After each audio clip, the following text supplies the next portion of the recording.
ito ay rated SPG. Striktong patnubay at gabay ng magulang ang kailangan. Isang mapagpalang araw mga kapamilya, tuluyan na nga kayang malalaman ni Olga mismo kay David na ito ang pumaslang sa kanyang nag-iisang anak na babae na siya ngang si Samantha. Yan ang ating aalamin sa bidyong ito. Wala ngang ibang mamamayani sa puso ni Olga kundi labis-labis na pait at paghihiganti. Matapos kang gumuho lahat ng pangarap niya para kay Bubbles.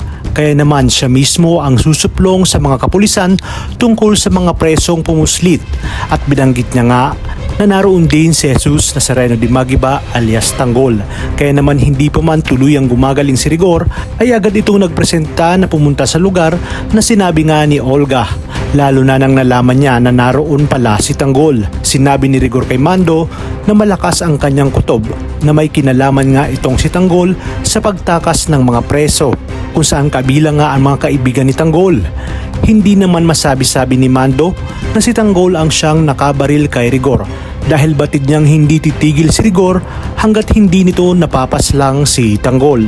Dumako naman tayo sa mansyon ng mga Montenegro kung saan sa pagbalik ni Olga ay mapapansin ni Ramon na tila balisa ito. Malalaman niya rin na nakatikim ng sermon si David mula kay Ramon dahil sa ginawa nitong pagtulong sa mga kabalyero kung saan nalagasan pa nga sila ng napakaraming mga tauhan. Agad na nagtungo si Olga sa kwarto ni David, ngunit hindi niya ito naabutan dahil paniguradong umuwi ito sa kanilang bahay.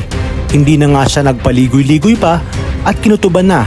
Tinanong niya si Bulet kung sino ang pinatay ni David. Ngunit dahil pinagsabihan ni David si Bulet ay nananatiling tikom ang bibig nito.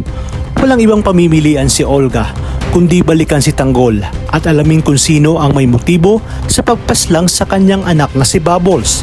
Laking gulat ni Olga nang banggitin ni Tanggol ang pangalang Pablo. Dito na pag-alaman ni Olga na posibleng ang kanyang anak na si Bubbles ang pinaslang ni David. Kaya naman halos sumabog na siya sa galit at nanggagalaiti nga siya. Sa inyong palagay, malulusutan pa kaya ni David ang katotohanan pag nalaman ni Olga na siya ang pumaslang kay Bubbles? Dito nga masasabi ni Olga na para siyang nag-alaga ng ahas na siyang tutuklaw sa kanyang anak.